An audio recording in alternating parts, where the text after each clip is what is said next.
The term stream of consciousness is generally attributed to American psychologist William James, the older brother of novelist Henry James.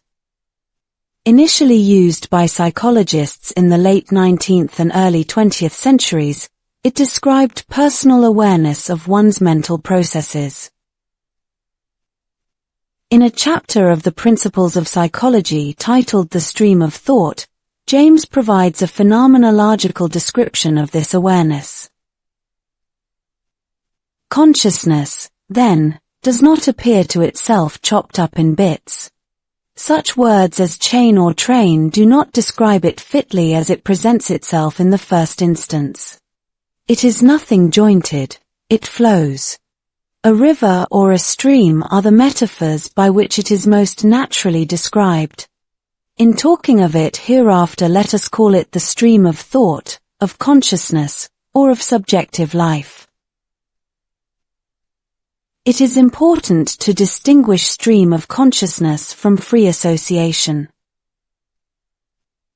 From a psychological perspective, stream of consciousness metaphorically describes the continuous flow of sensations, impressions, images, memories, and thoughts experienced at all levels of consciousness, associated with an individual's subjectivity or sense of self. In contrast, free association is a process where seemingly random data from a subject reveal connections from the unconscious, subconscious, and preconscious to the conscious mind. In narrative literature, free association can be an element signifying the stream of consciousness. As a literary term, stream of consciousness emerged in the early 20th century at the intersection of three fields. The burgeoning science of psychology, example, studies by Sigmund Freud, Carl Jung, William James, and others, ongoing Western philosophical inquiries into the nature of being, example. Henri Bergson's investigations of consciousness in time, and the reactionary forces in the arts that shifted from realism in the late 19th century towards a more personal, self-conscious subjectivity. This term was appropriated to describe a specific style of novel or technique of characterization prevalent in certain fictional works, characterized by the mimetic representation of a character's mind.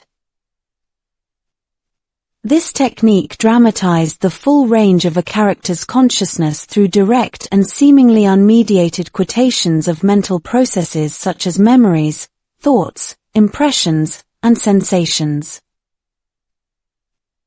Stream of consciousness, encapsulating self-awareness, extended to describe narratives and strategies where the overt presence of the author or narrator was suppressed,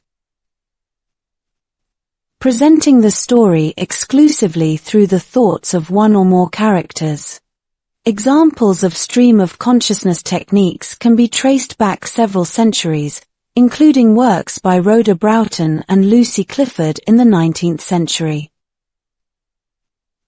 However, British writers most frequently cited as exemplars of this technique are associated with the high modern period of the early 20th century. Virginia Woolf, James Joyce, May Sinclair, and Dorothy Richardson.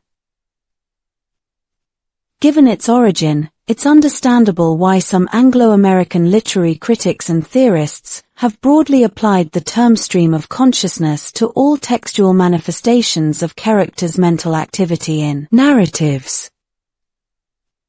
While convenient, this oversimplifies the rich range of narrative methods for representing a character's consciousness, often best described by their original names.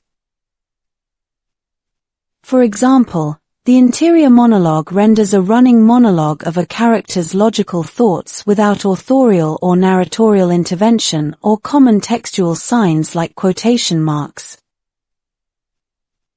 providing readers with direct access to the character's consciousness. In contrast, sensory impressions, as a mode of representing the stream of consciousness, involve lists of a character's sensations or impressions, sometimes separated by ellipses. Representing inarticulable thoughts. To prevent free associations from disrupting the narrative flow, stories often anchor within the stream of consciousness using motifs or themes. Virginia Woolf's short story The Mark on the Wall exemplifies this, where a motif of a mark on the wall weaves in and out, binding the narrator's recollections. The stream of consciousness ranges over time and space, yet the narrator remains anchored to a specific place and time by the mark. Another method of representing character consciousness, often not classified under stream of consciousness in the conventional sense due to its association with third-person narration, is free indirect discourse.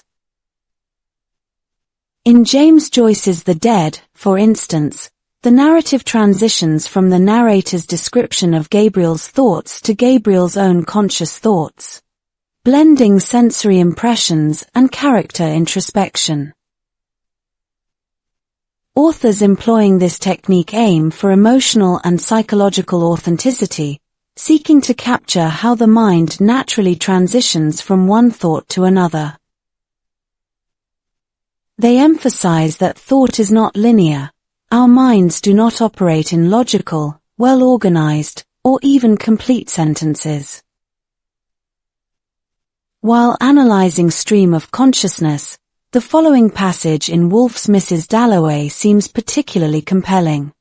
For having lived in Westminster, how many years now? Over 20, one feels even in the midst of the traffic, or waking at night, Clarissa was positive, a particular hush, or solemnity, an indescribable pause. A suspense before Big Ben strikes. There. Out it boomed. First a warning, musical, then the hour, irrevocable. This passage illustrates Clarissa Dalloway's connection to the city, linking her heartbeat to the clock's chimes. It also serves as an example of stream of consciousness, featuring associative thoughts, like the shifting from the clock chimes to her influenza, unconventional syntax. Notably the use of semicolons, and rich sensory details such as sound, music, and the sensation of a heartbeat. Virginia Woolf is particularly renowned for this narrative technique, alongside other modernist luminaries like James Joyce, William Faulkner, and Marcel Proust. Although these authors were writing in the 1920s and 30s, stream of consciousness isn't confined to any specific time period or literary movement. While it remains relatively rare, it has been employed by authors like Ken Kesey and Sylvia Plath in the 1960s, as well as Irvine Welsh, George Saunders, and Jonathan Safran Foer in more recent years. Let's take another example. This one's from Toni Morrison's 1987 novel Beloved. The air is heavy. I am not dead, I am not. There is a house. There is what she whispered to me. I am where she told me. I am not dead. I sit. The sun closes my eyes. When I open them I see the face I lost. Seeds is the face that left me. Seeds sees me see her and I see the smile. Her smiling face is the place for me. It is the face I lost. She is my face smiling at me. This example is even more disjointed than the first, highlighting key aspects of this character's nature.